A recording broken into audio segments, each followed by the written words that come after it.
G'day viewers. Well, Scary Frederick Big Eyes asked 3 thought-provoking questions recently, and after letting my thoughts be mercilessly provoked for a couple of days, I've decided to let them out. And I'm coming up with 4 answers, and you'll see why. Question 1 is, would you rather be deaf or blind?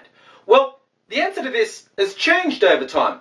Back when I was at uni and I was doing a lot of work with radio and music, I definitely would have chosen blindness over deaf because music was so important to me.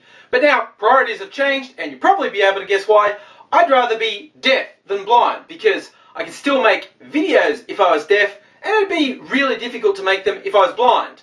Plus, the technology for dealing with hearing loss is way better than the technology for dealing with sight loss. Question 2 was regarding sex. Namely, would you rather walk in on your parents while they were having sex, or have your parents walk in on you while you were having sex?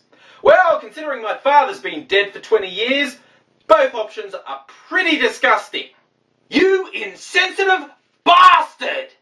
But putting that aside, I'm going to have to go with my parents walking in on me is preferable. I mean, walking in on your parents having sex, that's just permanent trauma. But yeah, having parents walking on you while you're having sex, okay, a bit embarrassing and a bit weird, but I could kind of imagine my old man down at the pub going, "Oh, walked in on the boy, he's doing it, by jings, he knows how to give it a red hot go." Whoa, you'd think she was being murdered the way she was screaming. Oh, I don't believe I said that. My girlfriend's gonna kill me.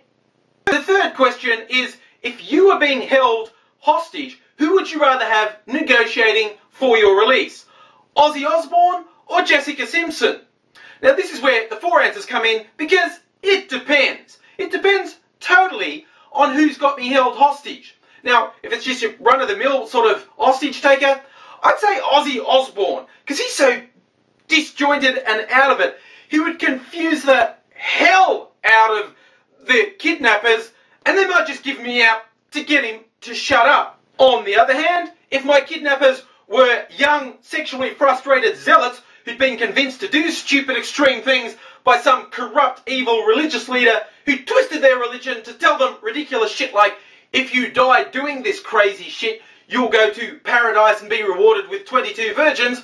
Well, if you're horny enough to die at the promise of having sex after you're dead, well, you're horny enough to get seriously distracted by a bimbo like Jessica Simpson. And I think there'd be some opportunity to escape present itself there.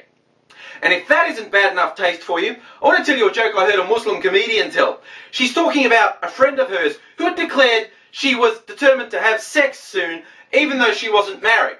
It's not that she thought sex was necessarily some wonderful, fantastic thing that she didn't want to miss out on. It's just, if she died a virgin, she'd have to fuck suicide bombers in the afterlife.